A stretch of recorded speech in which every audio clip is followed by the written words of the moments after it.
Alex, you were just mentioning Green Mile, and I think it's fair to mention those two movies in the same Yeah. breath take. Both from the same director, of course. It's just like you mentioned almost the same movie. Who wins, Green Mile or Shawshank? Oh God. Well, that's a tough one. I would say Shawshank. Yes. I agree with IMDb there that Shawshank is higher. Yeah, higher than any other movie if you go by Yes, if exactly. you go by IMDb, right? So here's the public shame which I warned you about. I have to. It's really funny. So anybody who's listening, here's the story, because I remember. Please correct me if I'm wrong. 2 weeks ago we had our last like talk where we both of us were on the air, right? And I still remember at the end of the call, I was like, oh, what kind of movie are we gonna do next? And I was telling you, oh, we could do Shawshank. For some kind of reason, we talked about Shawshank. I don't know why. I was like, oh, let's do Shawshank next week. And you, as if it was like the most normal thing, you'd say, oh, yeah, let's do this movie. That's a good idea. And yesterday, you were texting me and said, oh, I just watched Shawshank for the first time. It's fucking awesome. Like, you were watching it for the first time? I had no fucking idea.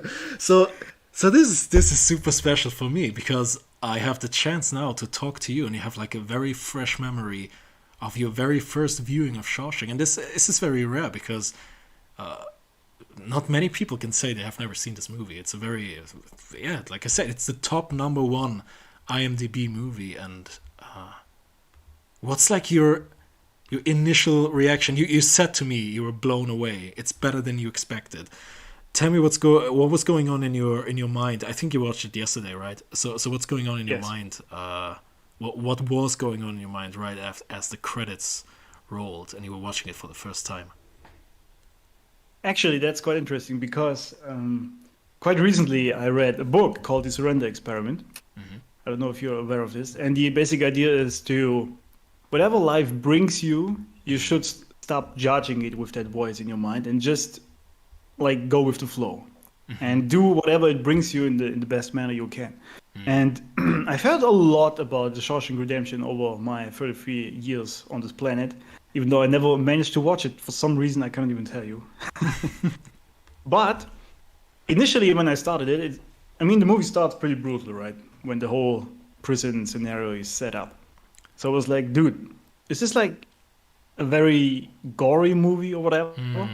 So when it was finished and I shed the manly tears, one or two maybe, because it was such a beautiful story, Yeah. I was like, okay, actually that surrender experiment sort of idea is true. I should have just shut the hell up in my mind and just went with whatever was in front of me. Because initially, when I first saw these scenes, I was thinking, not liking that too much. We'll see where this goes. But actually, it ended up to be one of the best movies I ever watched. Yes. Awesome. You were mentioning like the brutality and the gore, which it's hard to say. There's of course like violence. I wouldn't say it's like R-rated, but No. yeah. As for me, you were mentioning brutality, and you know what's the funny thing is, at this exact moment, there was like a picture of Dufresne when he was in court at the very beginning of the movie, and he said brutality. And it's because I'm running like some footage in the background of the stream Yes. right now, and this is actually I think the most brutal thing right at the beginning where you can see like Andy's the whole life running in front of Andy's eyes as the judge says lifelong sentence like twice, and you can just see Yes. like fuck, my life is over. This is so, I don't know why, but this is, as for me, this is the most brutal thing. I mean, he gets to prison and he kind of adapts to this life there and say, yeah, okay, this is my life now. But this is Yeah, this is that's right. this is some other kind of horror there, definitely. It is. I mean, it started actually right before that, if you think about it, or like from the story time frame, because his love, like his wife, which he loved dearly, cheated on him, and this then was the initial reason for why he is actually in court, right? Because they thought Right. he killed both of them, like cheater and her, and so he was already Or his life was already fucked up pretty much because the love of his life was just, a lie.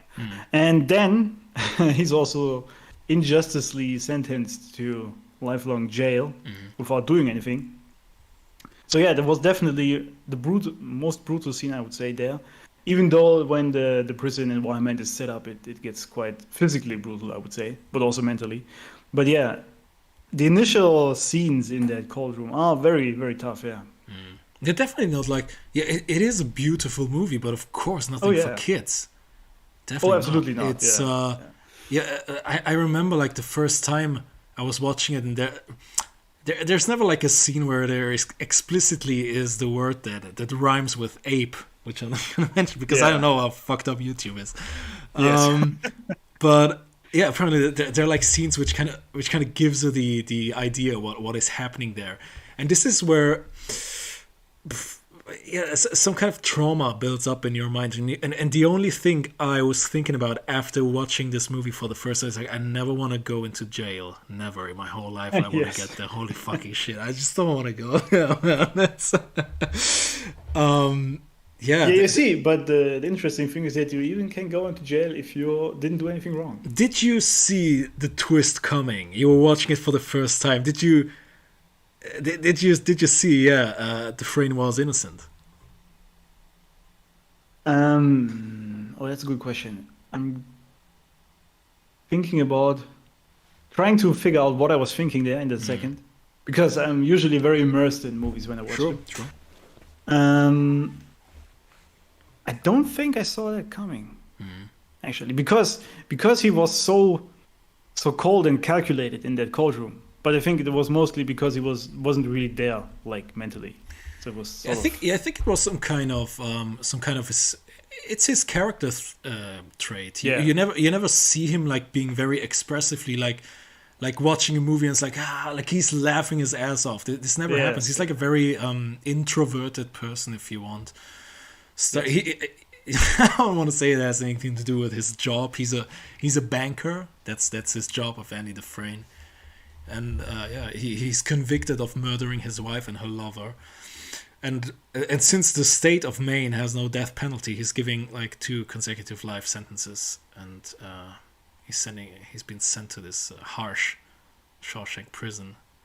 And Andy kind of keeps claiming his innocence in the beginning. He's standing in front of the court and it's like, it's pretty inconvenient that they couldn't find the gun and all this stuff, but he has like this cold and calculating demeanor, and it's actually no surprise that everyone believed he did it. Yeah, I think actually the judge said these very words, that because he's so cold and doesn't seem to have any sort of regret, or it doesn't radiate outwards of him, which is also the reason why he judges him to these sentences. So yeah, his character trait there is also part of the reason why he is in jail then. Absolutely. But it's also the thing that saves him in the end, isn't it? Yeah. It's not hope, which but bear that in mind. I'm gonna get back to that later. But it's it's a very, I wouldn't say like a psychopathic trait, but Yeah, it seems like that, but a little bit. I don't actually because if you think about what he says and what he does. And it's actually all driven by love, right? First by love for his wife, but also by the love for his friend he made in prison, and love for freedom, obviously. But it seems he's like this cold, brutal, calculating person. But I think that's just a perception thing, because he isn't really. He just cannot express it. And he actually said it himself in that one scene, that he couldn't express his love to his wife, and that's one of the reasons why she cheated. It's interesting that you said that he was building some kind of love for Red, for Morgan Freeman's character, which I would absolutely agree with you 100%. And it's actually something that I think, was it the director Frank Darabont, or was it Morgan Freeman himself, where he said this is like the only kind of story, the only kind of movie where you have this authentic, genuine, I would say bromance. This is like a relatively new word, but it's like some kind of bromance where it's like in a not sexual way. They do this movie nowadays. They both gonna be gay as fuck. Yes, I swear. absolutely. And it just can't. And this movie just shows that there is some kind of brotherhood, some kind of love you can have in this world for another man, and it's like not in a sexual way. It's definitely a love story. Don't fuck with me. It's definitely one, and it's very interesting to see how they handle that. Also, not trying to say anything here by mentioning this, but if you go on IMDb, and of course if you've watched the movie, this is an all male cast, by the way. There's not a single woman in this whole movie, except in the beginning where you have like this little character of Andy's wife. She's being shown like for 30 seconds. And at the end, when Morgan Freeman is driving with the bus to Texas, you can see like a few women in the bus. There's not a single. It's an all male cast, and it works. You know, I'm not, like I said, I'm not trying to say anything here. My favorite movies, they all involve women, and I love it. But yeah, just trying to say something. The number one rated movie on IMDb, there's not a single fucking woman in there. It's like Yeah, but I think that is just telling that it doesn't matter what gender is displayed, that a great story can still be told. Right. Yeah. Which is what modern day Hollywood obviously would never admit. Absolutely, yeah. There's no love. So, yeah. There's no love story involved. Which I had this conversation with Poppy Knox like 5 episodes ago or something, where he said every successful story has like hope in it. And from my point of view, I think every like commercially successful story has to have some kind of love in it, some kind of love interest, some kind of romance. Otherwise, it just doesn't work. And again, Shawshank proves me wrong. There is no kind of romance going on. The only thing you have here is the relationship between the inmates and their like conflicts and the way they struggle with their life in prison. That's all you get from this movie. There's no romance going on, and it works. Yeah. Yeah, I remember. I mean, because obviously it's a prison, so there can only be one gender of inmate, right? Correct. Also I mean, back in the days, at least. Yes, back in the days, obviously. Yeah, but the funny thing, I was just reminded of Death Race. I don't know if you've ever watched that movie. With what's his name again? Jason Statham. It's some sort of it's a popcorn movie, I would say. Nothing really crazy. But it's obviously also in a male prison, but you can just tell that not only is the head of the prison is a woman for some reason, because they needed some sort of, I guess, otherwise it would have been sexist because it's a relatively new movie. And at some point they just bring in women from a female prison to ride along with the guys to make it more acceptable for the viewers. It's almost yeah. Of course. There's like the argument of we want to have like inclusivity, like some kind of we want to have female representation in the movie. But there's also the argument of this movie is not going to work if there are no tits in it, and that's actually the case for Shawshank, because this movie was a complete financial flop. It completely flopped. Wow. I didn't know that. How the fuck are you gonna advertise this movie? You know? Yeah, true. Oh yeah, some guys in prison. Who the fuck does want to watch this? You know? Of course, I can totally see why. It's a fucking gorgeous, beautiful movie. One of the best movies I've ever seen. But it's a disaster marketing wise. No one's gonna watch that movie. No one's. Yeah, I mean, I didn't. Yeah. That's the interesting thing. It's not like you see. Oh yeah, I always wanted to see like some kind of prison movie. This has always been my dream. Like these are the kind of movies I really enjoy. I don't think anyone has ever said that. But it's interesting that this movie here made it to number one, and I don't want to. It's funny you should mention this because while I was watching it, I also had this thought that, like, I asked myself, how did I come to 33 years on this planet without watching this beautiful movie? And then I realized I never really heard much about it other than the name. Like, the name was floating around a whole lot, Shawshank Redemption, I knew that. So it has a catchy title. But I didn't know what it was about. I knew Morgan Freeman was in it, but I had no idea. And that made me realize that I don't even know how they would have promoted that movie. Which is exactly the point. But this also made me realize that, you see, such beautiful stories can be very well hidden sometimes. And as much as I hate to admit it, but even, or I should say, just because you have a great story or a great product or whatever, you still need marketing to some degree. Correct. Because, if nobody knows about it, then, whatever, right? I mean, somehow Shawshank still made it into the top, whatever, even though it was a flop back then. But yeah, it's very interesting, actually. Same case for me. I didn't. There were like movies I was watching when I was like a teenager. I was watching James Bond and Batman and Star Wars and all this bullshit. Shawshank, I was not a teenager when I was watching it for the first time. Again, same case for you. We were both from Germany. It's not a movie that is like. It's not like this kind of Fast and the Furious movie that every 2 weeks you have in some kind of German TV channel. There's always like this bullshit is always running on German TV, right? But I cannot remember I think I was watching a lot of TV with my parents, and we were watching like movies together on German TV, like with commercials and all this stuff. And I think would this be a kind of movie I would be watching with my parents? Would my parents say, "Hey, Shawshank is running. Let's watch it together"? I don't know. I don't even know if they actually knew this movie. Right.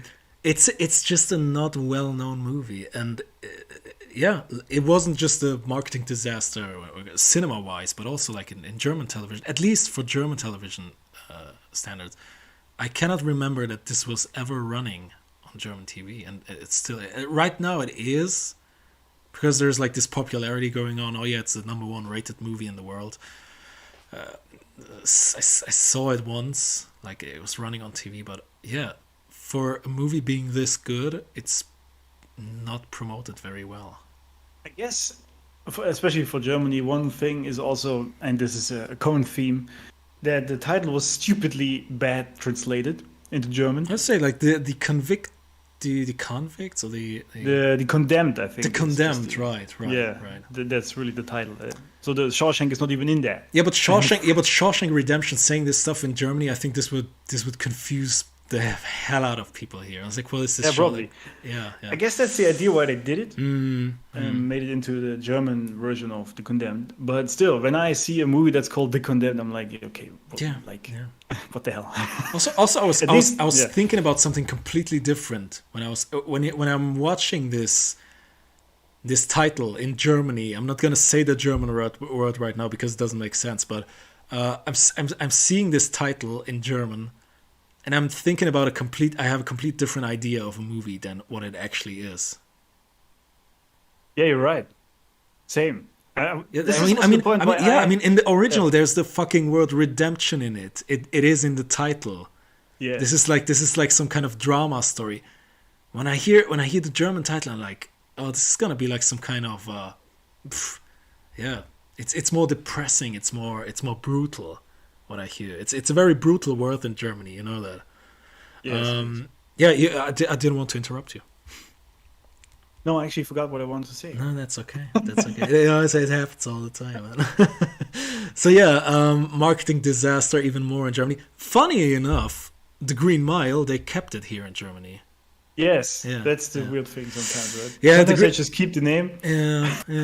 Okay. Green Mile is a little bit earlier. Is a little bit easier to memorize or to say out loud in Germany. And say, oh, the Green Mile tonight on television. You can't say Shawshank Redemption. People gonna freak out. It's too complicated.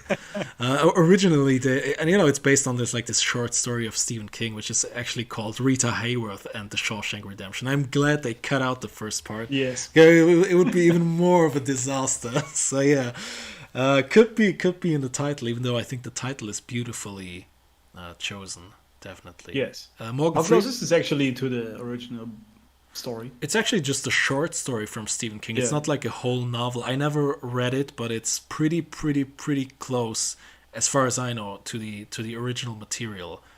Okay. It's it's a funny piece of trivia. So Stephen King has this kind of policy that whoever wants to make a film out of his work, he just has to pay him like $1 and he can make it. So it's a really nice thing. And what the director does, he was sending Stephen King a $5,000 check for the rights of the film. And Stephen King got the check framed like in a proper frame and mailed it back to the director with a note inscribed, "In case you ever need bail money, love, Steve." It's such a cool piece of trivia. He doesn't seem to give a fuck about this stuff. A nice little piece of trivia. I mean, of course he wouldn't, because I guess he has enough money. But still, it's also great display of his character that he truly doesn't care about money. You know? But he just enjoys someone making a movie out of his story. Yeah. But he also said that, I believe, someone correct me if I'm wrong, but I believe Stephen King has also said this is his favorite film adaptations based on his own work, and it makes sense. That makes a lot of sense. Yeah. Did you know? Very interesting. Wait, before we get to that, let's briefly talk about the writing when we talk about Stephen King. What do you think about the writing? I mean, this whole movie sounds like a fucking poetry audiobook, you know. Yeah, it does. Actually, I'm always blown away by these kind of stories, like how they even come into people's minds, you know. Especially, what I truly enjoyed there was that a somewhat great soul was just thrown into absolute hell, into the absolute evil, especially the I forgot his name, the head of the prison. Oh, that fucking what's asshole. This? Yeah, that fucking that Bible guy. Yeah. Yes. What the fuck is his name? I gotta check it out, man. I really laughed out loud when at the end there was this picture frame with God, right? The judgment cometh and it comes quick, or something like that. That was so great. Oh, but he's, anyway, he's called name. Norton. Yes, Norton. Yeah, thank you. Yeah. Like the antivirus, I guess. It's like Kaspersky. Yes.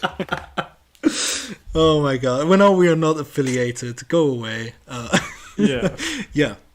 I lost my train of thought. What was it talking about? You were talking about like the ending, and like we were talking about the writing. And then you said how ironic it was at the end when you see the painting on the wall.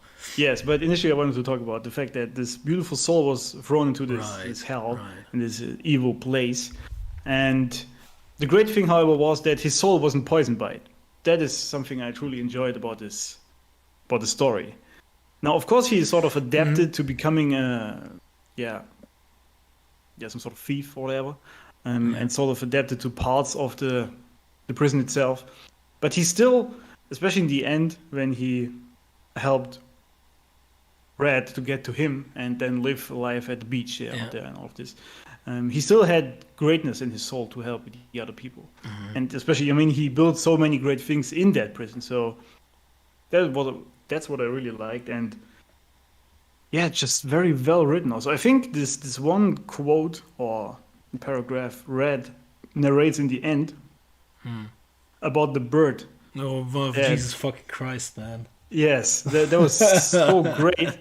I'm sure this is directly from the book or something. I mean, I don't know. Probably, I didn't look it up. Probably Yes, because like I said, it's pretty pretty close to the original material. Yeah, it could be. And actually, when he said this, that that some birds are not meant to be like caged, and when they actually get out, and you actually feel bad for ever caging them in or keeping them caged. That really just gave me some shivers down my spine, because there was such a great line. It was so amazing. Absolutely, it's even a line that works without the context of the movie. But if you have the context of the movie, it hits you even harder. And you have like I think Thomas Newman did the music there also beautifully put there. Yes, even though I gotta say, I think my favorite scene is when they are all on the roof and they drinking ice cold Bohemian beer. It's about, but we get to that. Yes. Little piece of trivia. It's gonna freak you out if you haven't heard of it or about it already. So for the part of Red, for Morgan Freeman's character, there were a few other people considered for the part, and actually there were like people in the cast: Clint Eastwood, Harrison Ford, Paul Newman, Gene Hackman, Robert Redford, and Robert Duvall. It's the consigliere from The Godfather. Yeah, which is funny because in the original novel from Stephen King, Red is a middle-aged white Irishman. So that's why the joke in the in the movie makes sense. When Andy asks why are you called Red, then Morgan Freeman is like, yeah, maybe because I'm Irish, and just in the context of the movie, it is funny. But what's really, really ugly is, let me look it up. Let me look up the list of people who were considered the part of Andy Dufresne, and I believe this would be a complete disaster. So for the movie, for the role of Andy Dufresne, originally considered were Jeff Bridges, Tom Hanks, Kevin Costner, and now check this out: Tom Cruise, Nicolas Cage, Johnny Depp, and Charlie Sheen. Man, I like. In some kind of fucking parallel universe, I want to see that version of Shawshank. Like, Harrison Ford as Red and fucking Nicolas Cage as Andy Dufresne. This is not gonna work at all. Dude, Nicolas Cage would be quite cool. I mean, I don't know what's worse there, Nicolas Cage or Tom Cruise. Charlie Sheen. Tom Cruise is also a hard choice. I cannot see him doing this role at all. He's not a character, kind of a character actor. He's just like doing action shit, you know. He's I was going to say, Tom Cruise has a hard time like displaying some sort of character or expressing a character. He's always like the same guy. That's because he doesn't have. That's because he doesn't have a soul. That's pretty. Yes. I can actually see young Johnny Depp doing this. I think he would be. He can play anything, man. I think I can see him doing this. Probably. Tom Hanks is not cold enough for this role. I think he's too soft, you know. Yeah, I don't see him doing that. Jesus, fucking Nicolas Cage. What the hell were they thinking? Yeah, how the hell did they? Yeah, I don't know. It's weird. Sometimes it's actually quite weird if you have the finished product, like the movie, and then you hear about who was the idea for the cast. You like, how did they think this would ever work? Yeah, sometimes there are like movies. Please don't ask me for any example. I'm trying to come up with something. It's like, oh, this would have worked better if this actor was playing that role. You know, I was like, oh my god, it would be so cool if he would do that and stuff like that. Well, this is the kind of movie where I'm like, this is perfectly casted. I think it wouldn't have worked with any other person, especially Morgan Freeman being the narrator of this. So who the fuck has a voice like that, anyways? You know, it's yes, exactly. And apparently, Morgan Freeman's favorite film of his own. He said that multiple times in interviews. It's his very favorite movie. Again, I can believe that. Again, no wonder about that. So yeah, let's go through the movie. Like I said, Andy Dufresne is being convicted, of a murder and stuff like that. And meanwhile, at the same time, Red, or he's called Ellis Boyd Redding. Let's go with Red. He's being interviewed for for parole after having spent 20 years already in Shawshank for murder. This is also an absolute brilliantly written scene at the end. We get to that. Yes. And despite his like best efforts and behavior, Red's parole is rejected for the first time, which doesn't really seem to faze him all that much. Red is being introduced to us as the local smuggler. I know it's like some kind of prison movie trope, but it's cool in this movie. And he can get inmates anything they want within reason. And suddenly an alarm goes off, alerting all the prisoners, oh, new arrivals are coming. And it's a cool scene, like Red and his friends, they bet on whichever new fish will have a nervous breakdown during the first night in prison. Red places this huge bet on Andy. And it's a nice way of comedic relief, them doing that, because watching people, they're going to be in freedom for the very last time. And as soon as they are entering Shawshank, they're never going to see freedom again. And they're, like I said, there's some kind of horror to that. Yes. And you see people like making jokes like, oh, who's gonna have a nervous breakdown first? And oh my god, I never gotta go to jail in my whole life. Please, man. Oh my god. Yeah, it's insane, man. This was also very. This scene was, it was this bittersweet kind of moment where Yeah. you know they will stay in there forever, but it's also quite funny because they're betting on them and with these remarks about the fish. True. I guess I don't know if this was sort of intentional to make it a little less depressing, but it definitely worked because there was a tough scene. If you think about what's actually behind all that, it's not just some dudes arriving at the prison. It's way more than that. Yeah. Yeah, definitely. The whole psychological effect is pretty, and they captured it pretty well in this movie. Again, like I said, I believe I have to go to jail to completely fully understand what they're going through. But I believe the movie gives you a very, very nice idea of what it could be like. You're really being thrown into it. You see like Andy, the friend, getting ripped off his clothes, being like with this weird kind of powder. He's being showered like the way it's so fucked up. And it looks like an animal meat factory or something like sure, absolutely. And during the first night, you have this overweight, newly arrived inmate. You remember, is nicknamed Fat Ass. I believe it's also called this way in Germany, right? He is, yeah. He breaks down, he cries hysterically, and this one guy is like, "Yeah, I won the bet," you know. It's like, however, the celebration is short-lived when the chief guard, I looked it up. He's called Hadley in this movie. Savagely beats up the fat man for not keeping quiet when he's asked to do. Yes. And you can see again Andy, as always. He remains steadfast and composed. And the next morning, the inmates learn that fat ass actually died because the prison doctor had been out for the night.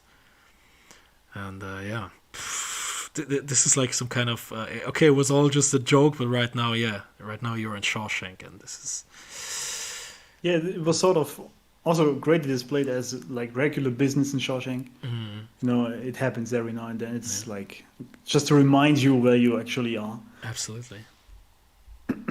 And then we have one of a few time skips in this whole movie, and that's the really interesting thing. This movie feels like forever. You feel like you're being forever in jail, and suddenly there's like a time skip. It's like 20 years later. Like, oh my god! And you see Andy and Red getting like they becoming gray. They're having like gray hair. It's like, oh my god, this is crazy. But it actually feels like you've been in there with them for such a long time. Brilliantly done. So the first time skip, we are like a month later, and then Andy approaches Red for the very first time because he's like. He heard about his talents for finding things or like getting things. And this is so interesting. Andy had this fucking plan from the very first day. He asks Red, after being 1 month in Shawshank, to find him like a rock hammer. And he says to him, I want to do some rock collecting and sculpturing and stuff like that. Red asks a few questions about his intentions, and Andy laughs off, and Red agrees to place the order. He also warns Andy about the sisters, this group of prisoners who sexually assault other prisoners. And this leader, this box guy, he seems to have like a crush on Andy. There's like this scene in the shower where he's like already teasing him. It's like, oh yeah, everybody needs friends in here. I'm like, oh my god. Like I'm probably gonna say 10 more times. Like, I don't want to be in jail, man. I don't want to be in jail. It's just like. Oh my god. But Red seems to see something in Andy, despite him being like a really cold fish. And in the voiceover, he says, "I kind of liked him from the start." And it's a really nice way. Also, brilliantly nice foreshadowing. Red, I think, kind of jokingly asks him, "Hey, you wanna build a tunnel and you want to get out of here?" And Andy's like, "I probably need like 500 years or something for that." And it's like, yeah. At the beginning, you're like, "Oh, he's never gonna use that to like break out." Yeah, you actually believe that at the point. I was also very surprised at the end to learn that he did use that hammer to break out, and because it's really well sold as. Yeah, that's just no way you can ever do that. Yeah. So you believe it as a watcher that he cannot do it with this stupid hammer. Absolutely. But that's a funny thing because you said he already started his plan there to escape. Because what struck me weird in the end was when it's actually told how he did it behind that poster. Mm-hmm. And there is this scene where he carves a name into the wall, and then a part of the stone breaks out when he already has the hammer. And he looks confused. I was like, okay, did he just randomly notice that this stone is not that nice, or was this actually just, or was it planned from the beginning? I'm not quite sure, actually. Oh, okay. I see your point. You could actually be right, yeah, because he's like, oh no, I can actually do that. I can actually break out. It's like it seems like it. Yeah. Now I can see where you're coming from. It makes sense. Yeah, definitely. But I mean, either way, he still had to go, like, dug for this for 19 years or whatever. Absolutely. Crazy shit. And yeah, we have a time skip. I actually didn't knew that. We have a time skip of 2 years where Andy spends most of his time working in the prison laundry, fighting off the sisters. Yeah. Though he persistently resists and all this stuff. Andy's beaten up and he's being whatever rapes on Abe. Oh, fuck this shit, he's being raped in the prison. Fuck it, man. Go on, take the stream down. I don't give a fuck. Andy's being raped on a regular basis. He keeps quiet about it because it's like his character. Oh my god! And then we have this very, very beautiful scene where it all goes down. This is where I believe his whole plan starts. It's like a whole chess game. I know it's like on the nose because they're actually playing chess, or he's teaching Red chess. It's like a whole chess game. It's like, okay, when I get out, I need some kind of contact. So he starts there. There's like this offer. Oh, you guys can tear a roof on one of the prison's buildings, and Red has of course all the connections. So he pulls some strings to get Andy and a few of their friends assigned for the job, giving everyone a break from the usual. And during the job, Andy overhears this prison guard complaining about having to pay taxes. And he has like an expertise as a banker, and he does it like in a very stupid way. He's like really like you could just say, hey, I can help you avoid tax, but he's like, do you trust your wife? Yes, I was like, what the fuck are you doing, man? Dude, oh my god, he's about to throw him off the roof, and then he's explaining to him really calmly how he can shelter his money from the IRS. And then he even offers to assist Hadley in filling out the paperwork in exchange for some cold beers for his fellow inmates. And yeah, Hadley first threatens to throw Andy off the roof, but eventually he agrees and he even provides the inmates with cold beers before the job is finished. Yeah. It's a very beautifully seen. It actually goes for like 60 seconds in a Red. Morgan Freeman is doing like voiceover over it, and it's interesting when he asks himself, why did Andy do it? Because Andy promised to himself he would never drink again. He said, maybe he did it just because to feel normal again, and he has like this weird smile on his face. I've never seen any kind of scene close to that in any other movie. It's I was going to say. This last narration there with that smile on him, that was very, very shaking to some degree, because it was so deeply telling what's actually going on in that prison. Like, because if you watch it and they tell you he's in for 2 years now or whatever, and he's been constantly being raped, you still sort of forget that he is still a human, right? Because it's in this movie. But this really told you again that you got to think twice there. And he did all that, even risk his own life, without even caring about that beer, just to feel like a human person for a second again. Mm-hmm. And that was so deeply touching. I don't know, it was a very great, powerful scene. Absolutely. And then, a few things happen. I remember there's like this... It's like a kind of movie night in the prison. They're watching like this Rita Hayworth movie, and it's this is really what pisses me off. This is like kind of movie language. He goes to Red and say, "Hey, can you get me Rita Hayworth?" And it's like he already know what he means. It's like, does he actually bring Rita Hayworth to the prison? Then you can later see it's like a poster.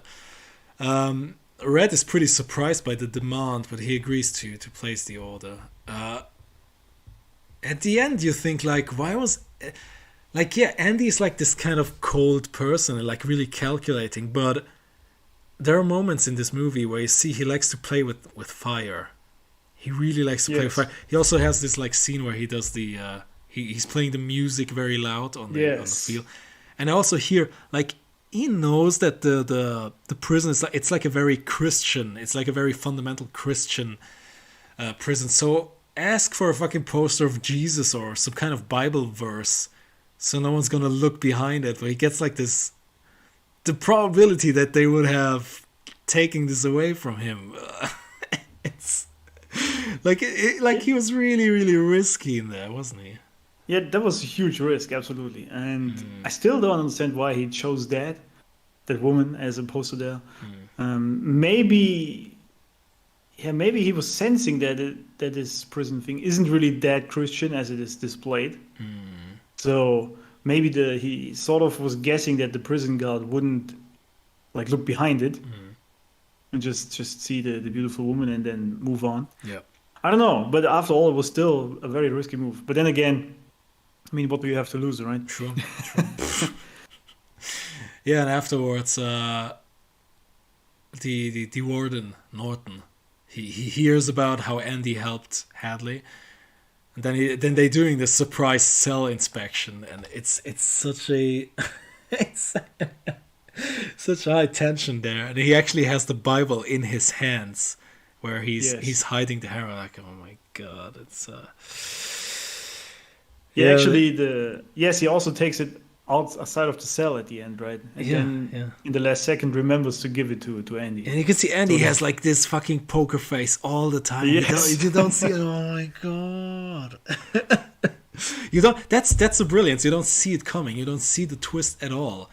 After you're watching the movie, it's like, oh yeah, now I can see why he does this and that. But that's the brilliance. You watch the movie for the first time, you don't see it coming. It's so.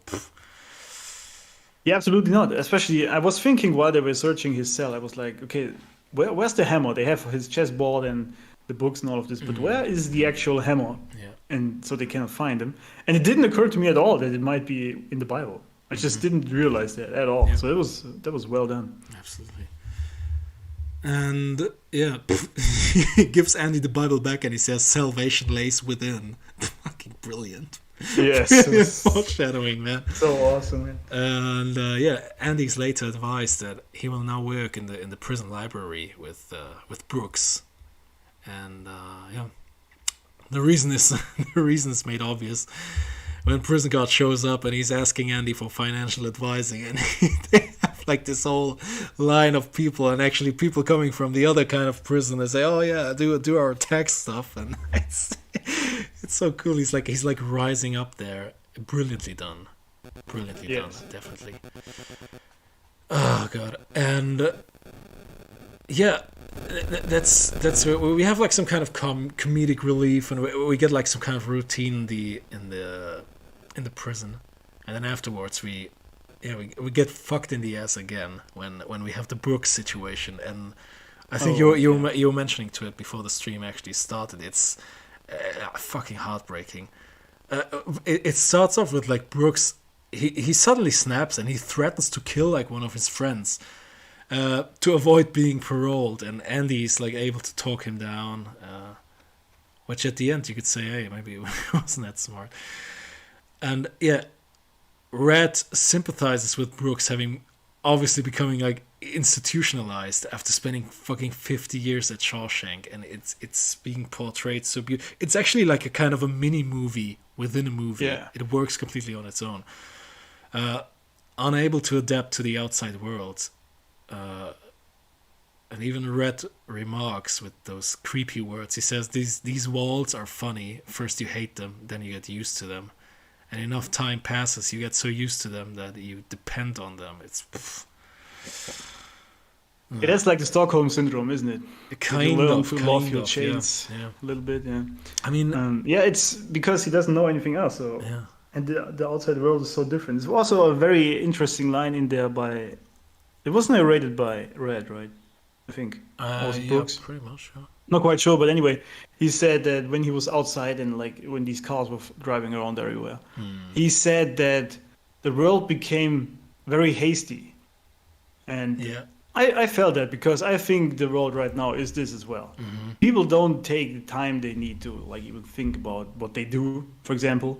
They just run from one thing to another thing. Right. And this had me thinking in this movie that as tough as Shawshank actually is, the people in there live in some sort of peace most of the time, I would say.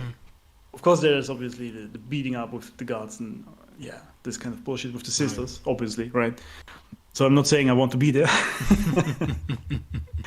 But if you compare it to the outside world, where even though you are apparently free, you are not until you run around trying to get stuff done all the time.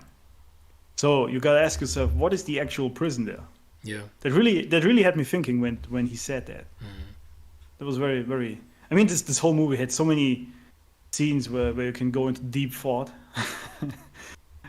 It was very, very great. It's at the end is the whole situation is being mirrored again, and you completely see like Brooks completely confused, like what the fuck is going on. Like imagine this movie starts off in 1946, and I don't know how much time has passed since then, but I think Brooks was being brought to prison 1910 or maybe 1920, and then he's being released like in 1960. Like imagine us skipping 50 years. I don't know how the fuck the world's gonna look in 50 years. I'm gonna go out. I'm gonna be confused as fuck as well. I'm sure.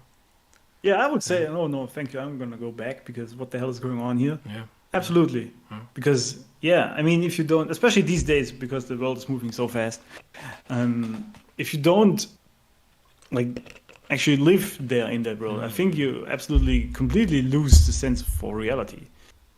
Or what the world is, really. So that's kind of crazy. Yeah, that's good. 50 years, I think we're still gonna wear masks, but anyways. Yeah, maybe. It's a heartbreaking scene, and we have the Brooks was here carved on a wooden beam. Fucking hell. Also something I wanted to just chime in there. I was very much reminded of The Godfather in that scene, the Godfather movie, when Brooks kills himself, and like when he carves that into that wood, and the dust drops down on his shoes.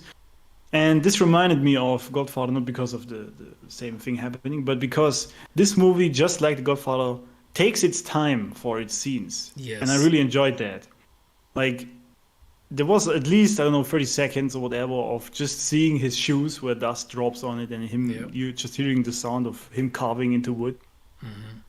And you just have time to experience, really, that scene and feel it, Yeah. As opposed to, when we were doing The Godfather, I was talking about Marvel's Infinity War, for example, which is pretty much the same length, but it's just packed with story left and right and stuff happening all the time. You just never get time to really enjoy a scene because the next one is already lined up to happen in a second. Right. And these movies, these old movies, which is also what we talked before the stream, that the top movies in IMDb actually are only older movies, I should say. They take time to actually give the viewer time to feel the scene, to feel the emotion that's currently happening there. And this is what makes him so great, I think. Because, in your movies it's much like on YouTube, because people have an attention span of 7 seconds or whatever. Yeah. You gotta just, jump from one scene, from one emotion to the next, otherwise they're bored and then leave. And you see this in new movies, and I hate that. Because I wanna experience what they are experiencing. The expression I like to use in that kind of scenario is always, I like it when a movie takes time to breathe. Yeah, thank you. It's like, that's a great way. And Shawshank breathes a lot. It does, and it does it beautifully. It's they don't do shit like that anymore. Yeah, as I said before the stream, like the top 20 movies on IMDb, right? The newest movie is from 2010, 11 years old. Yeah. It was like the last 11 years they didn't manage to make a movie that makes the top 20. That's quite interesting. Yeah. And it's also telling. I always like. But anyway. I always have a talk like mostly with Poppy Knox where we talk about how the movie made you feel at the end.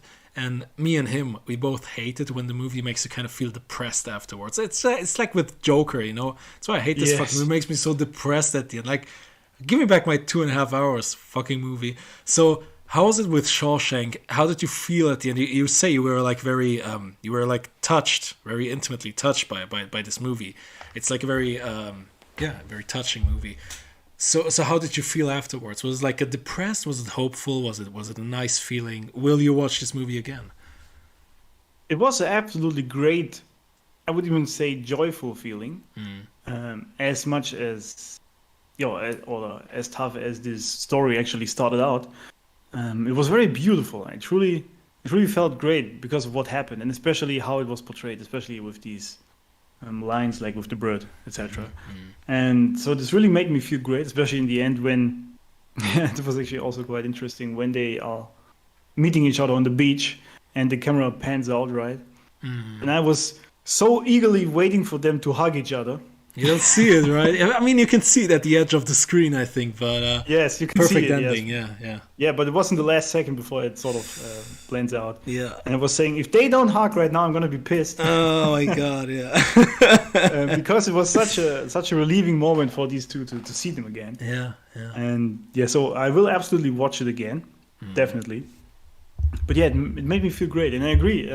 If it like would have ended in some sort of sad, depressed thing like Joker did, I would have not liked it, not at all. Fucking great movie, yeah. It is. There's like I said, there's this risky scene afterwards where Andy is doing this this fucking opera song on the speakers, and he's being fucked by that. So it's really like he does some stupid things. He does some very stupid things. Yes. He wants to play the game, but he can't help but act like a child sometimes. Like, no, I want to know my limits, stuff like that. It's really. Yeah. But I think Morgan Freeman explains it throughout the movie that he also wants to feel human from time to time, and it's he wants to have like those kind of moments. But it's interesting, yeah. That, I mean, you can see it when he's laying back in that chair when the music is playing everywhere. He's truly enjoying that moment. He's like fully immersed in it, because I think he didn't even realize, or he did realize, but he sort of blended out what actually would happen once the director comes in.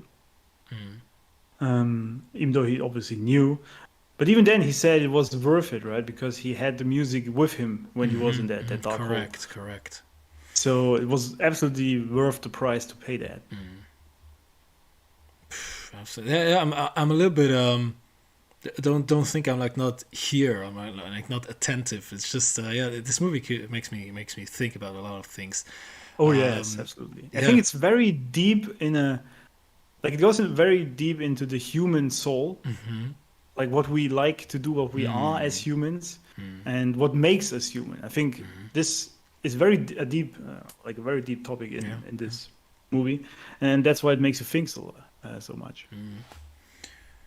And afterwards, after this very, I mean, fucking imagine you haven't heard music in 20 years. I don't know what the fuck be going on. Everybody you can see everybody in the prison suddenly stops doing what they do. Just stand there, watching like there's some kind of angel coming down. It's crazy. It's crazy.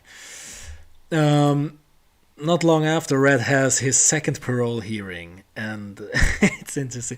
He's realized he's been in prison now for 30 years. He uses the exact same words he used 10 years earlier. Like, yeah, I'm rehabilitated, or whatever the fuck this word is. But he's not like enthusiastic about it anymore. He's became a little bit more stoic. His parole is being rejected again, and he gives him a harmonica for like his 30-year anniversary. And Red replies by offering Andy a giant poster of Marilyn Monroe to celebrate his 10 years. At this time of the movie, Andy is in prison for 10 years. Yeah. Yes. Oh my god. The movie continues. I presume at this point, the hole in which he escapes, or the tunnel rather, is already at like half the destination? Probably. How long was it at the end? How long was it in prison? Like 20 years, 30 I years? think 20 or 19 or something. Yeah. I don't know. Like they have this joke in the end. It's like, yeah, I said it would take 500 years to do this whole thing. It actually just took 20 or something like that. Yes, something like that. Yeah. So also imagine the mental fortitude you need to carve that little hammer into the wall for 20 years every day. Yeah. It's time and pressure, man. Yes, time and pressure. Yep. Oh my god. Yeah. And there's this very sweet scene. You were teasing in the beginning about how Andy went into prison. He didn't lose his soul, I believe, were the words you used at the beginning of the stream. And they have this very sweet scene after, Andy starts actually laundering money for Norton. And they're doing all kinds of crazy, corrupt shit. And then Andy shares details with Red, and he notes to him that I had to go to prison to learn how to be a crook. It's so cool. Like, he was like a well-behaved person, and he came to prison, and this is what made him into this kind of corrupt person. So interesting. And then something interesting. Okay, I see it here on IMDb now. In 1965, this is where we are now. This Elvis guy comes in. You remember? Oh, this Tommy guy. Fucking heartbreaking again. Oh, Jesus, man. This guy, Andy's teaching him high school stuff and all stuff. Also to read. Yeah.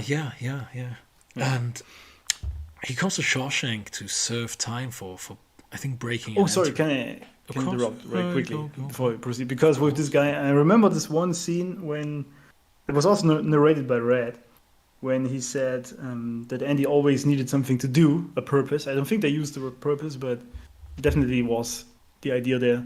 First, he was rebuilding the library into something great, and his new job or task, goal, whatever, was then to make the Tommy guy into get him to high school or make him pass the exams. Mm-hmm.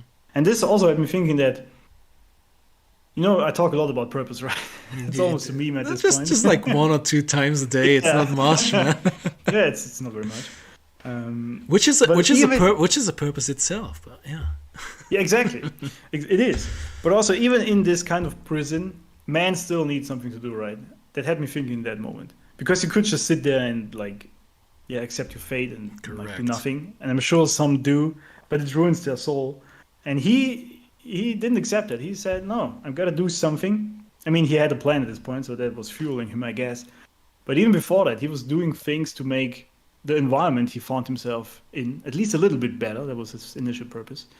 So, regardless of where you find yourself in what environment you are, where you stranded in this case, you still need something to do to make the world better, even if it's just a small world around you. That was really the thought I had while watching it. Nice take. I like it. Yeah, so many great thoughts came from watching this movie. It's insane. Yeah, but that's because the movie takes its time to breathe, so you can let your own thoughts flow. In comparison to, and then Spider-Man does this, and then boom, Iron Man has there's some flash going on, and this explosion. What the fuck, man? Take time to breathe. Give me time to look at Morgan Freeman's face for 10-15 seconds, so I can start thinking about what he might think about in that moment. It really helps the experience. But people don't get this shit nowadays. 1965, anyways. Elvis comes in, and he's like this easygoing, charismatic guy, popular among the other inmates, and then they build this relationship with him, with Andy, and Andy's he's becoming some kind of father figure to him, which is a beautiful, again, a beautiful little mini movie, where Andy suggests consider another line of work apart from because this Elvis guy, he's in prison since he's 13 years old. And then Andy's like, come on, I'm gonna help you with your high school equivalency diploma thing there. And Tommy's frustrated and all this stuff, but it works out in the end, and they all have this huge party, which is awesome. But then we have the twist starting. Tommy asks Red about Andy's case, and Red explains. He says, I think at this point still no one knows if he's like actually innocent, because Andy, because Red is like, yeah, no one here is innocent, and Andy at some point is just like he stopped explaining. He's like, yeah, he's even cracking a joke. He's like, dude, we are all innocent in here. You know? Yes, they actually meant it. And then Red is telling this Elvis guy the story, and Elvis guy is obsessed. And he then tells Andy and Red the story about a former cellmate of him who boasted about killing a man who was a pro golfer along with his lover. And the woman's husband, a banker, had gone to prison for those murders. Then the shit goes down. And yeah, with this new kind of information, Andy is full of hope. He meets with Warden Norton to help him get a new trial with this Elvis guy as a witness. And the reaction from Norton is completely contrary to what Andy has hoped for. If Andy was like smart enough, he could have seen that coming. Yes, I was going to say it's actually quite obvious. Of course, I mean you're in prison for 10 years and you have hope like, oh my god, I can get out. I'm actually innocent. Of course, yeah. That's his primary, like, what's going on in his brain. But obviously, yeah. And when there's also this, like, it's very uncomfortable scene. Andy says very empathically, I would never reveal the money laundering stuff. And you can see Norton really getting upset. He's like, shut up. Don't say anything about it, you know. And yeah, he's going to solitary for another month. Yeah, the issue there was really that he was being honest with very unhonest. Is unhonest a word? Dishonest, maybe? Dishonest, thank you. Don't ask a German guy, man. Yeah, he was very honest with a very dishonest person, and that just doesn't work. Because he thought, okay, if I'm being honest about that I would never do this, and he was genuine. You could tell by his face, but he was talking to a person living in deceit all the time, and being a corrupt director. So obviously that doesn't resonate with him. He doesn't understand that at all. So the immediate reaction of the director was obviously to be threatened there. Yeah. And yeah, but I guess it wasn't the effect there because he just wanted to get off, and he had this glimmer of hope that he could do it that way, but that was taken from him pretty quickly. Absolutely. And yeah, he's going into solitary for a month, and the inmates discuss the sentence like, "Oh, this is the longest time someone has ever spent in there." Like this, they say the whole, I think. Yeah. But they also realize that Andy may truly be innocent after all. I think this is the moment where it happens. And at this point of the movie, I see, because I'm reading it on IMDb and reading the transcript, he has already spent almost 20 years in prison for a crime he didn't commit. And then afterwards, we get a little hope. Elvis guy receives a letter from the Board of Education announcing that he has passed the exam, and now he owns a high school diploma. And a guard passed the news to Andy in his cell, which makes him smile a little bit. And later, and this is where it gets really heartbreaking. Elvis guy is being escorted outside at night. I mean, this scene I was watching since okay, this is not gonna have a happy ending. Yeah, of course. Yeah, and then Warden Norton asks him very calmly if the story he told Andy is true, and if he would be willing to testify on Andy's behalf. And Tommy he's really enthusiastically, he's like, yeah, I agree, I'm going to help him out. He helped me out so much as well. And then the warden smiles at him before nodding, and there's this guy up there shooting him in the dead. Fucking hell, man. That was a very tough scene. I mean, It wasn't unexpected because we knew at this point what kind of a man Norton is. Yeah. But that was very tough because you could just see that these inmates are actually very genuine with what they do or what they say and think. And but this doesn't work with, as I said before, with this dishonest man. You don't get far with being honest with him.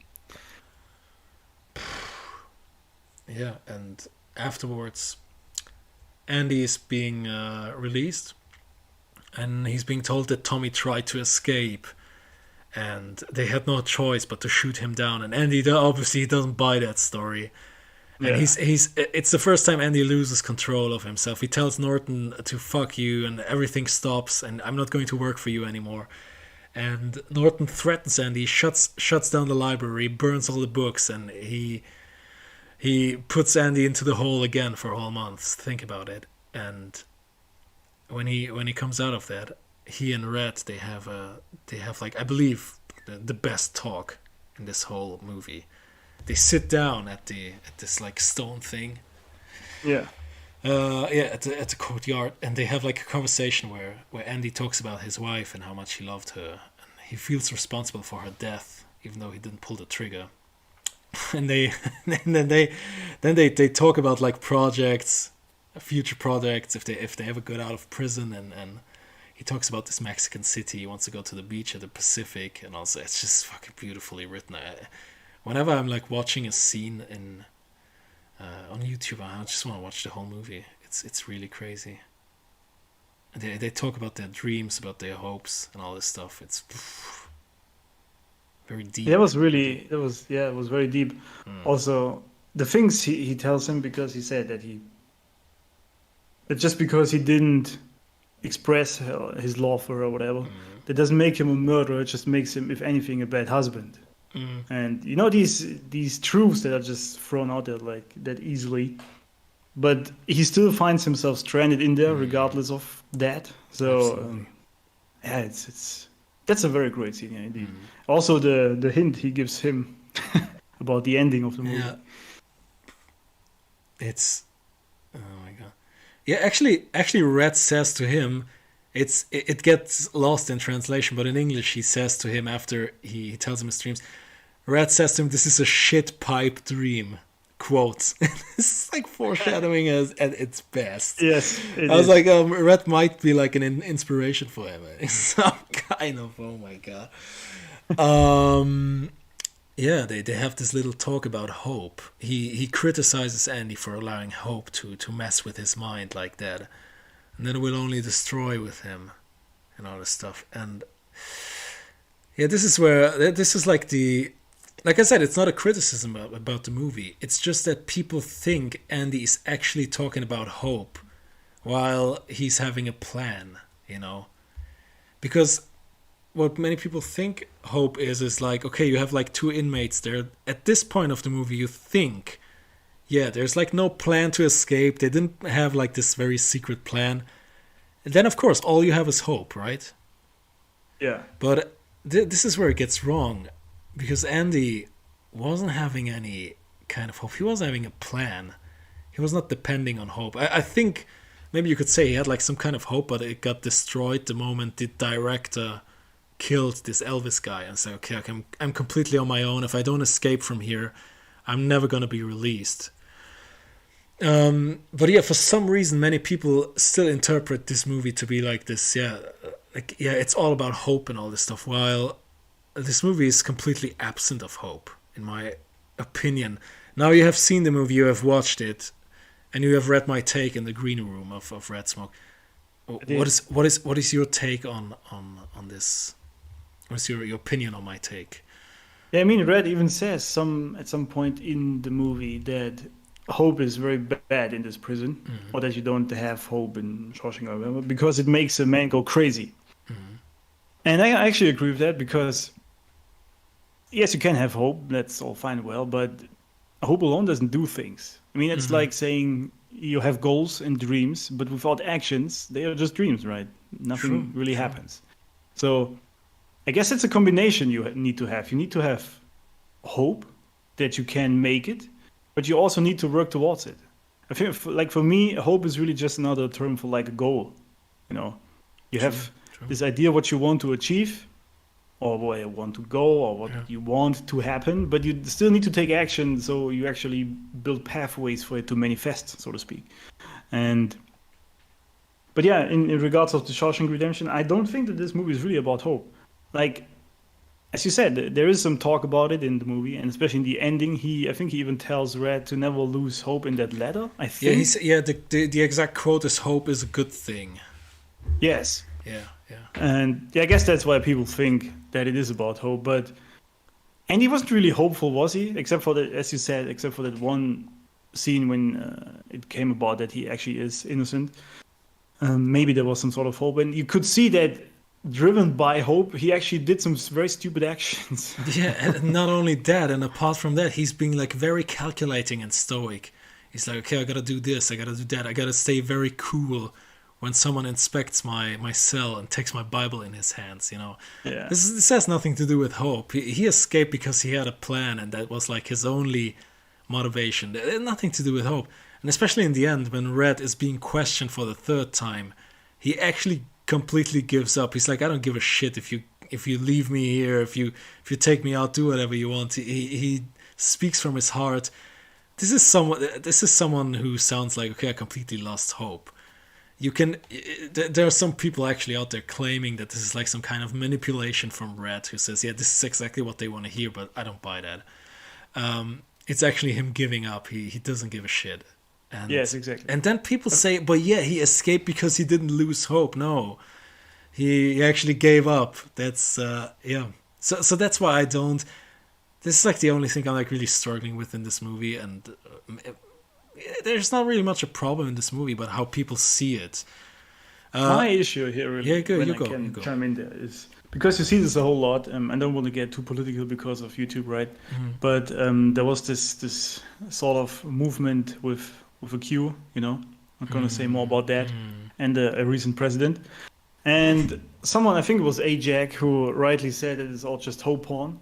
And the issue really is, in my opinion, is that people, when they think of hope, all they do is really, they hope of something to happen, and then they wait.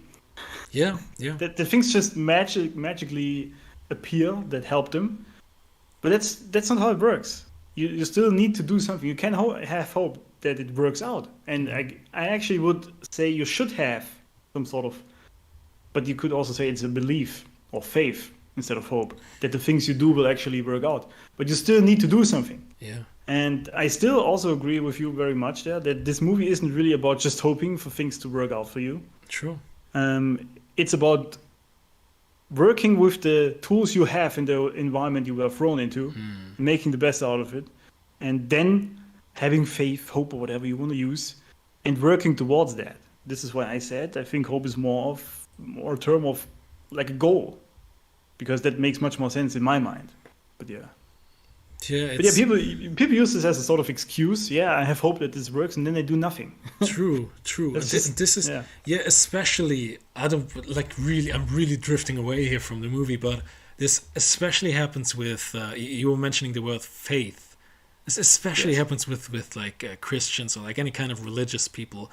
Just like sit back, say, okay, God is gonna take care of me, and I'm always like, God has given you like health and like a life and all that stuff. It doesn't matter if you believe in it or not, but He's given you like every kind of resources you need. Don't be a lazy bitch.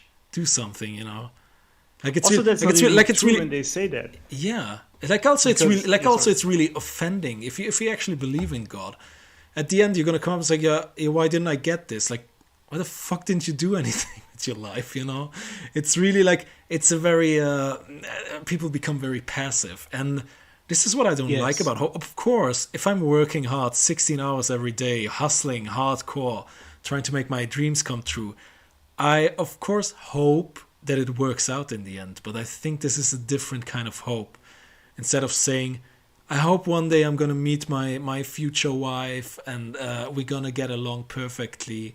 And no, I don't hope I find her. I hope she finds me.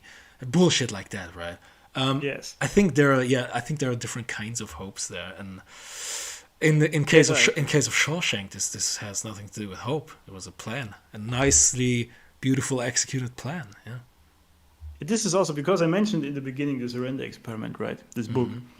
Where this person actually he said he just from now on gonna do everything life brings him, right, and just works the best he can with that. But the issue is when people see this, because you could also say this is some sort of faith or faith into life or hope or God, that He do the things you want for you or for life rather.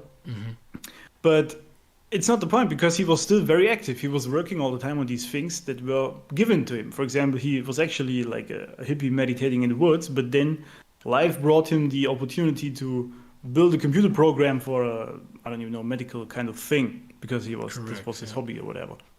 And then he went on to write that code every single day for like a year or something, you know.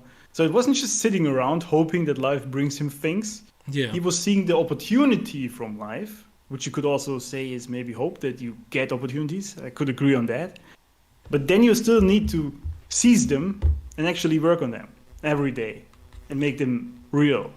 That, I think, is then what you can say is a proper version of hope. And I think this is also what is in the Shawshank Redemption, because he realized with that hammer, when he was carving that name in there, that he can actually get out there.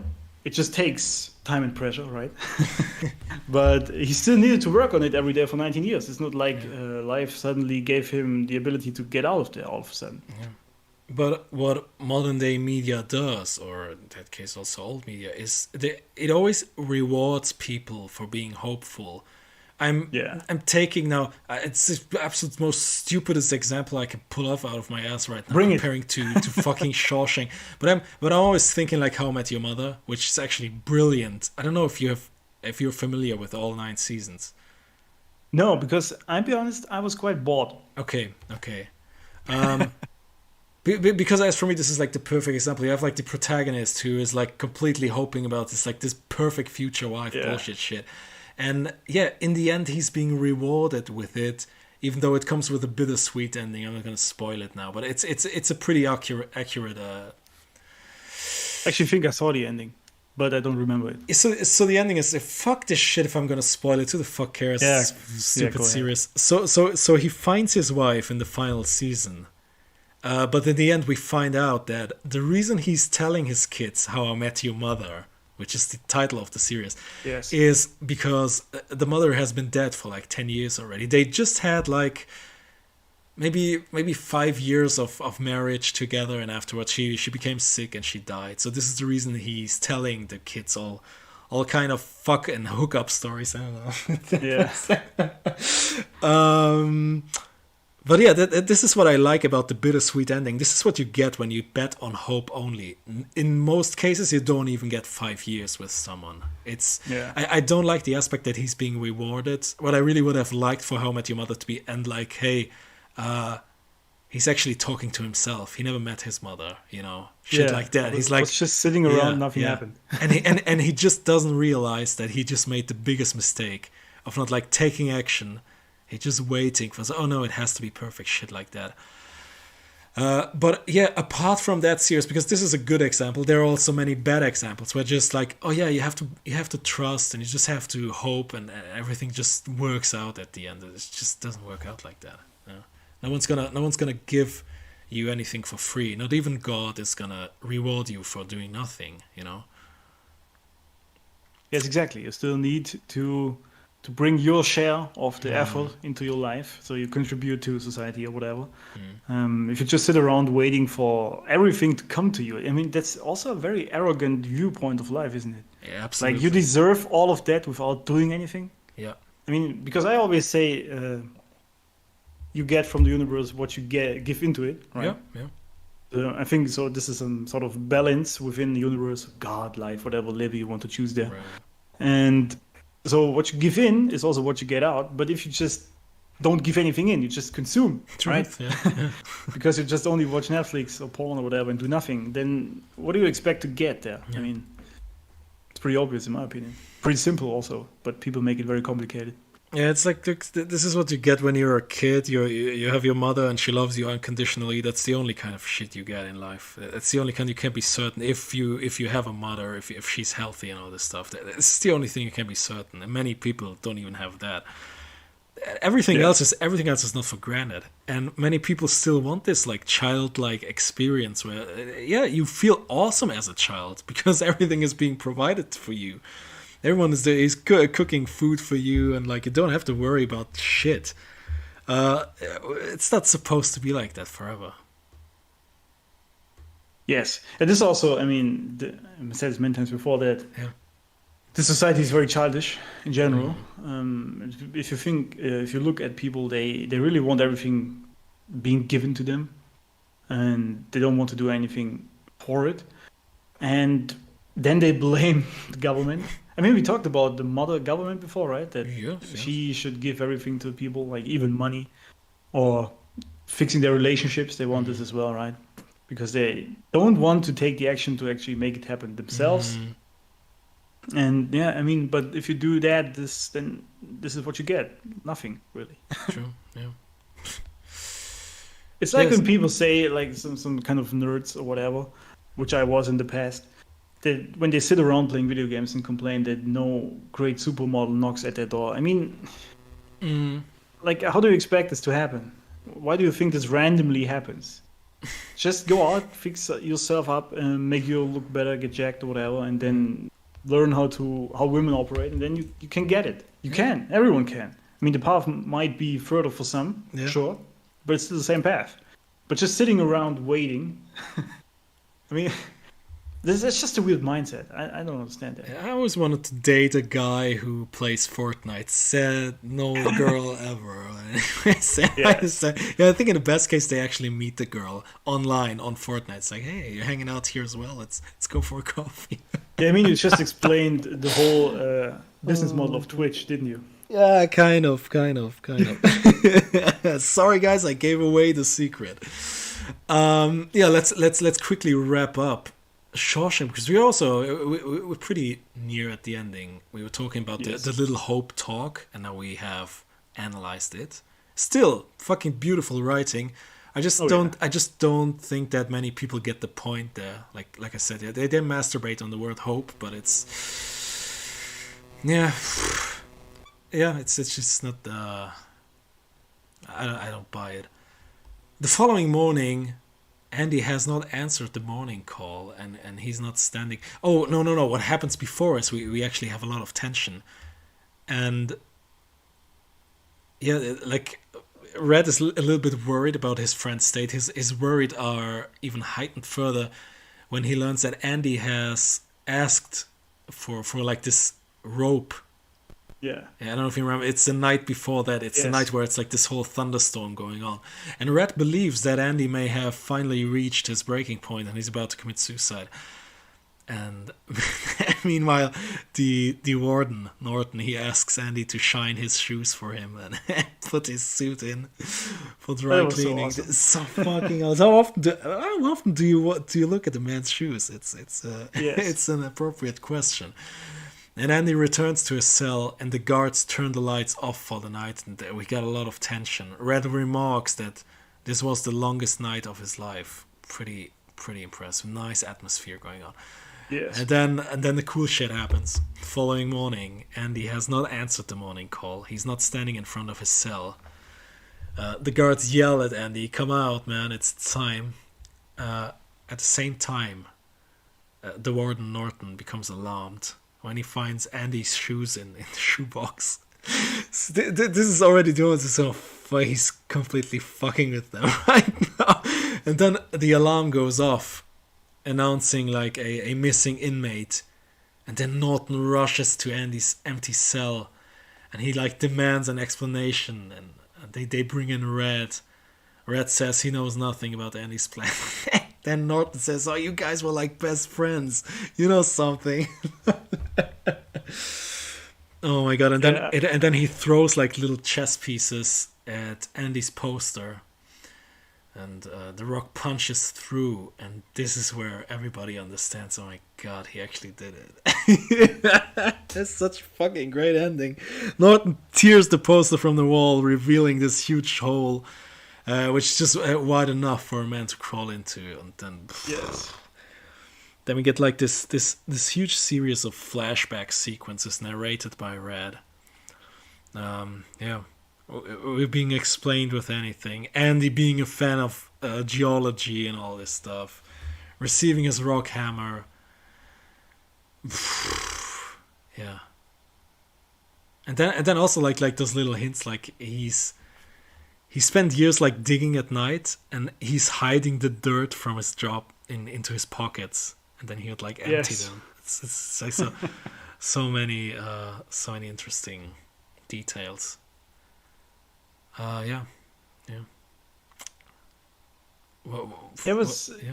I'm a little bit speechless. I don't know what to say. Like sometimes we have like movies on Red Smoke, like, oh yeah, we need to discuss this, and this was so. But what can I say except perfect ending?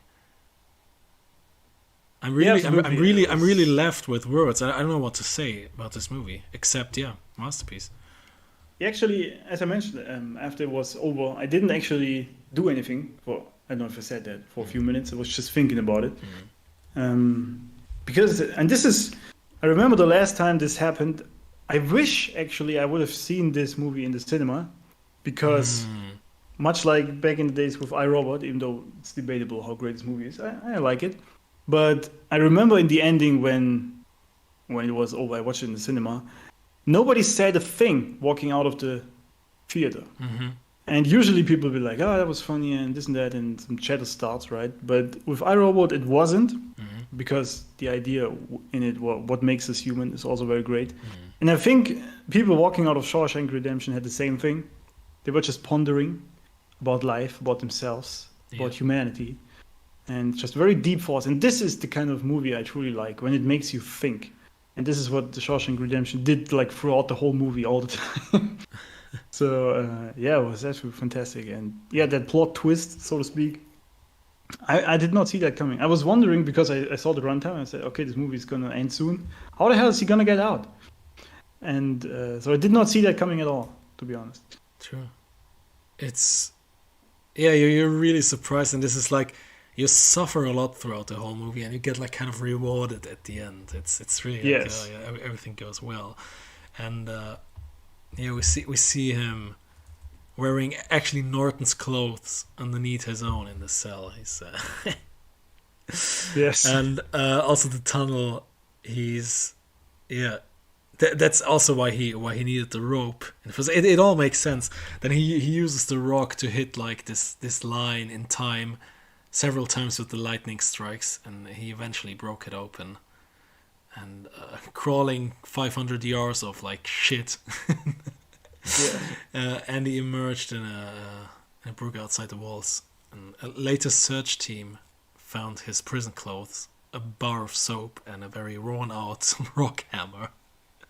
Very worn out, yeah. And we just, and then afterwards we get like this very beautiful scene. Red and the others are like discussing Andy's genius escape at the breakfast or something. It's like, oh yeah, everything was cool. Then we see like time passes on, and Andy becomes like this kind of myth, this kind of legend in the cinema. Everybody talks about. It's like, oh yeah, he's doing like crazy things, and then transition to the scene which you described earlier, which is also one of my favorite scenes, where Red is being shown that he's like. Thinking about his friend, that he misses him and all this stuff, and this is that's why I say it's kind of a love story, definitely. Yeah, it is totally no homo. It's straight love. It's beautiful. I haven't seen anything like that in any other movie, man. Exactly, that's the point, because as you mentioned in the beginning, these days, any sort of bromance would be made homosexual and would be made fun of. But this is a very, very adult, very grown-up version of male love, so to speak, to their brothers, really. Like a real friend he truly loves, like real love, And this is just something you cannot even see anymore these days, because people would think, it's just funny. It's some gay dudes. Yeah. And because they have their fragile masculinity threatened if they are friend with another man. Like a real deep friendship. Yeah, absolutely. Kind of sad to not see this anymore. And Norton kills himself, fucking satisfying. No, don't have to mention that. Yeah, that was a great shot. That was a great shot. That's a great shot. Jesus, man. see, sometimes Germans come up with some intelligent stuff. Sometimes, guys. Yeah. And it can be funny. Yeah, but sometimes we can be, man. I mean, we are funny all the time. It's just like no one else understands us. That's the problem. They don't get German humor. And we need to wrap this up because we're out of time. Red is having his last parole talk. It's 1967. Okay, interesting. Andy has been in prison for, I think, a little bit more than 20 years when I counted correctly. So in 1967, Red has his last parole talk, and he talks to the parole about like rehabilitation. It's like just a made-up word. It's absolutely brilliantly written. Yes. Absolutely. it's hilariously unrealistic that this actually works out in real life. Yeah. In real life, you're like, get the fuck out of here, stay in prison until you rot. This is not working out in real life, guys. If you're in prison right now and you're listening to Red Smoke and you have like a parole talk soon, don't do it, man. It's just not working out. But like I said, I'm looking over it because it's the movie redempts itself by being so beautiful. It's so beautifully written. Yes. But yeah, he surprisingly gets released, and yeah, his parole is finally granted. He goes out to work at the same place that Brooks did. We see the same camera angles. It's the same stuff. Beautiful cinematography there as well. He even sees like Brooks' message carved into the wooden beam, and then he also walks by this pawn shop, and he sees like guns in the window, and he's being tempted. He's being faced with the same kind of situation where Brooks was faced with. It's like, okay, I'm gonna commit a crime, so they put me back home, you know. And it's also a great line coming there soon. Get busy living or get busy dying. You mean, right? Yes. Yeah, it's you were watching it in German, right? Yeah. The worst fucking translation in the history of anything.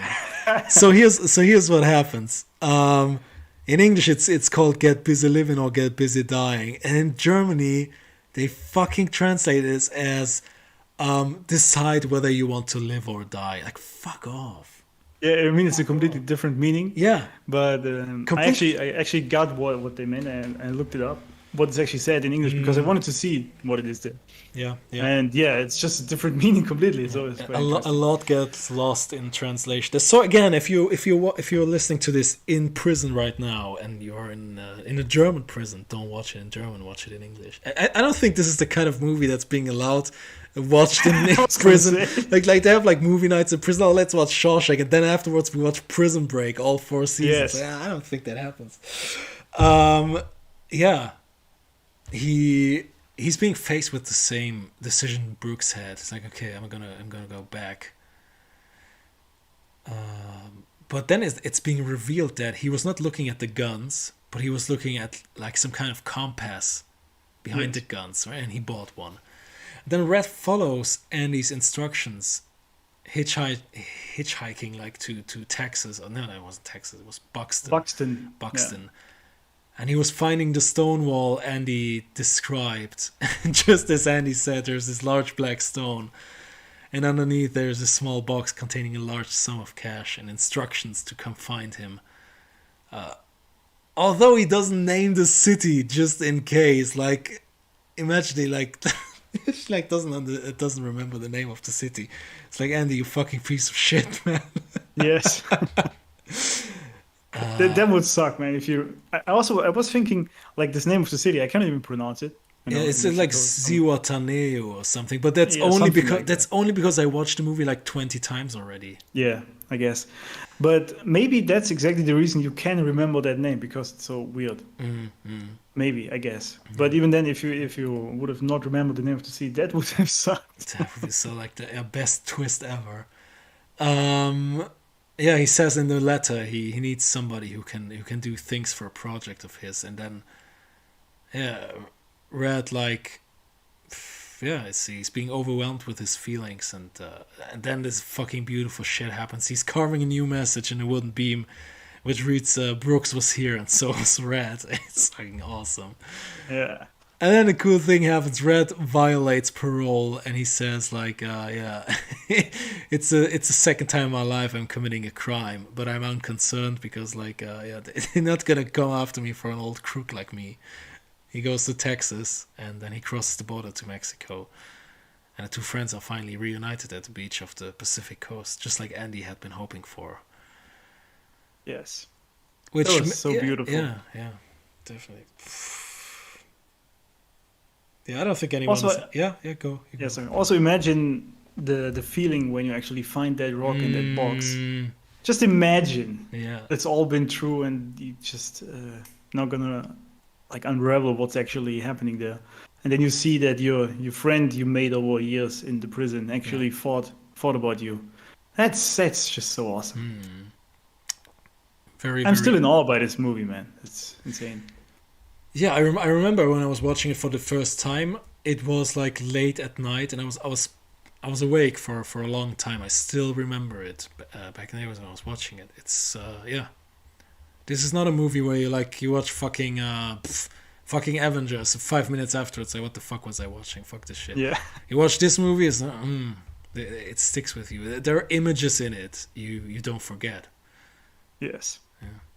Yeah. Also emotions you don't forget, which is what I like about a good movie. Like because as you said, when it actually briefs the movie and you have time to feel the scene, right? And be part of it, really, instead of being dragged into the next one right away. True. That is what makes the movie stick. But yeah, modern day Hollywood doesn't understand that. Yeah. So the question remains: Is it a worthy number one on IMDb? Yes. Gonna make this a quick and simple yes, absolutely. I do know. Seriously, I mean, I'm still like the novelty of it is still flowing through my veins, so to speak. Yeah. But I still do think it's the best movie I ever watched. And initially, it wasn't even because of the theme, because like a prison movie isn't really something that interests me. But how well the story is set up and how well it was portrayed, and everything played together. As we said, the cast is perfect. The music at the end, especially the one-liners, the lines itself, the whole scenery. It's just everything just works together, and that is so beautiful. Yeah, I'm always hesitant saying, yeah, this is the number one movie that exists, but the matter, look, the fact remains, there's no fault in this movie. There's nothing being wrong in this movie, which means this movie deserves a full 10 out of 10. Which means, there are not many movies who can achieve that. Yeah. That's a good point, because obviously if someone would ask me what's the best movie you've ever watched, it's always hard to tell or to say one movie, right? Because there are many which are very good. For example, I still think that The Matrix is one of the greatest movies I ever watched, but that's mostly because of the theme and the idea behind it, you know? I mean, it has its flaws. Yeah. It's still a great movie, but it's mostly for the idea. This movie, Shawshank Redemption, is mostly from a cinema standpoint and a story standpoint, the best movie, I think.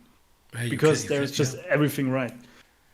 It's definitely a movie someone wanted to do very, very good. Yes. It's like, it's...